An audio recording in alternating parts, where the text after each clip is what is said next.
राष्ट्रीय स्वयंसेवक संघ के 5वें सरसंचालक श्री कोपाहल्ली सीतारमैया सुदर्शन का जन्म 18 जून 1931 को छत्तीसगढ़ की राजधानी रायपुर में हुआ था।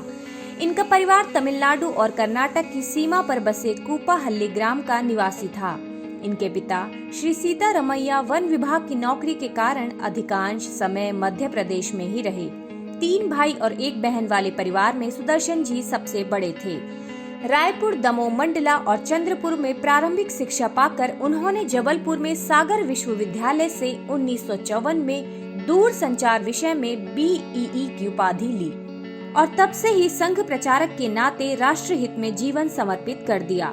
सर्वप्रथम उन्हें रायगढ़ भेजा गया। प्रारंभिक जिला विभाग प्रचारकों की जिम्मेदारी सफलतापूर्वक निभाने के बाद 1964 में वे मध्य भारत के प्रांत प्रचारक बने। उसके बाद असम बंगाल क्षेत्र में क्षेत्र प्रचारक के नाते कार्य किया। वे संघ के अखिल भारतीय शारीरिक प्रमुख, अखिल भारतीय बौद्धिक प्रमुख और सह सर कार्यवाह रहे। तत्कालीन सर संचालक प्रोफेसर राजेंद्र जी ने सन 2000 में सुदर्शन जी को सर संचालक नियुक्त किया। सुदर्शन जी शारीरिक और बौद्धिक दोनों विधाओं में पारंगत थे। उन्होंने कई वर्ष तृतीय वर्ष संघ शिक्षा वर्ग में शिक्षक के रूप में काम किया।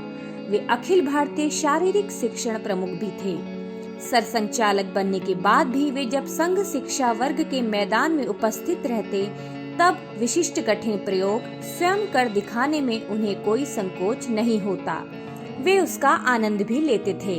उस थोड़े से समय के लिए वे सर संचालक हैं, ये भूलकर महज गण शिक्षक बन जाते। सुदर्शन जी अखिल भारतीय बौद्धिक शिक्षण प्रमुख भी रहे। उसी समय प्रज्ञा प्रभा के क्रियाकलापों को आकार भी मिला। मुस्लिम राष्ट्रीय मंच को उन्होंने पूरा समर्थन दिया। मुस्लिम राष्ट्रीय मंच के हर बड़े कार्यक्रम में वे जाते थे। सुदर्शन जी मुसलमानों से कहते, तुम बाहर से हिंदुस्तान में नहीं आए हो, यहीं के हो। केवल तुम्हारी उपासना पद्धति अलग है। तुम्हारे पूर्वज हिंदू ही हैं, उनका अभिमान करें। इस देश को मातृभूमि माने, फिर हिंदुओं के समान आप भी यहाँ के राष्ट्रीय जीवन के अभिन्न घटक हो, ऐसा आपको लगने लगेगा। मृत्यु अपने हाथ में नहीं होती, लेकिन सुदर्शन जी ने ऐसा मरण स्वीकारा कि मानो उन्होंने उसे विशिष्ट समय आमंत्रित किया हो। प्रातः 5 साढ़े 5 बजे उठकर घूमने जाना उनका नित्य कर्म था। करीब 1 घंटा घूमकर आने के बाद वे प्राणायाम आदि आसन करते थे।